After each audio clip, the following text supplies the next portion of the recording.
Terça-feira é dia de economia do campo. Hoje vamos falar de taxa Selic, inflação, câmbio e eleições americanas. E quem vai contar tudo para você é o assessor econômico da CNA, Rafael Alberton, que está aqui com a gente no estúdio. Seja bem-vindo, bom dia. Bom dia. Rafael, quais são então as perspectivas para a taxa Selic no final de 2016 e para o ano de 2017? Tem um movimento muito bom internacional que está favorecendo que o Copom altere a taxa Selic para condições mais favoráveis para a economia doméstica. A gente pode observar que a Selic está de um patamar de 14,25% em 2015, já chegou em 13,50% para 2016 e para 2017 pode chegar a 10,75%. Esse movimento não é um movimento feito somente pelo Brasil. As condições externas, à medida que os países internacionais, as principais economias internacionais estejam normalizando suas economias, estão corroborando para que o Banco Central, através do Copom, consiga alterar a Selic para esse patamar que beneficia muito a economia doméstica. Agora, qual será o impacto de uma possível variação da taxa Selic na inflação do país e as perspectivas do IPCA para 2017? À medida que a economia, nosso setor vai sendo normalizado com o fim dos problemas climáticos, nosso setor contribui e muito para os índices de inflação. O principal peso que, quando gera alguma polêmica em relação à parte de inflação, em relação ao IPCA, geralmente ele é dedicado ao setor do agronegócio. Então, como a gente vem normalizando o setor climático, a nossa produção, agora os de safra que estão saindo, estão apontando para que em 2016, no final do ano agora, em 2017, já tenha uma melhora considerável, a gente está sentindo os efeitos já no IPCA. O IPCA, que estava em torno de 7% já para o final desse ano, já caiu, já está abaixo dos 7%, de 6,8%, e para 2017 já caiu abaixo dos 5%. Então, ficando já em 4,9%. Grande parte disso dá a normalização do setor agropecuário. E o que esperar, então, do câmbio para o final de 2016 e para 2017?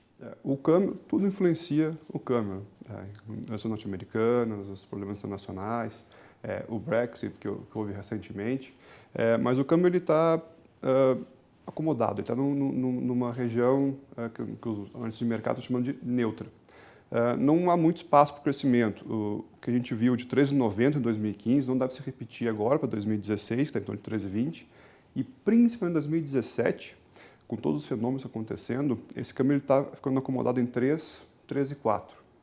Então isso é muito bom para nós e para a economia do país, que é baseada no sistema exportador. Agora, Rafael, e no cenário internacional, o que podemos esperar de interferência no agronegócio brasileiro em relação às eleições nos Estados Unidos? As eleições norte-americanas influenciam muito. A gente comenta sempre que nós lidamos com norte-americanos em diversas commodities. Brigamos na ponta com soja, eles são os maiores produtores de milho do mundo. Recentemente abriram o mercado para a nossa carne. Norte-americanos eles consomem 20% de toda a carne produzida no mundo. Então vai ser muito difícil, ou com um candidato democrata, ou com republicano ganhando as eleições, que se altere um quadro que fique negativo em relação ao Brasil. Por exemplo, nossas exportações de carne bovina nos Estados Unidos não devem ser afetadas. Por quê? Porque tem países como a Austrália que não conseguem mais gerar demanda, gerar oferta para os norte-americanos. Eles procuraram o Brasil e o Brasil tende a ser um ofertante da carne bovina para os norte-americanos. Então, no curto prazo, não tem uma alteração muito grave, não tem nenhum efeito direto em relação ao agronegócio brasileiro. O que há é especulação, volatilidade, que afeta o dólar, que afeta os preços das commodities, que é natural de todo esse processo. Mesmo no caso, por exemplo, o candidato republicano, que já se mostrou mais protecionista do que a democrata. Ele se mostrou protecionista, mas quando a gente olha a base da economia norte-americana, ela é uma base de uma economia aberta. Então, ele não tem como fechar o sistema de comércio norte-americano. Ele tem como interferir pontualmente em relações militares, negócios, acordos bilaterais, mas eles precisam, por exemplo, da carne brasileira, eles precisam dos acordos internacionais, eles precisam manter a balança comercial norte-americana.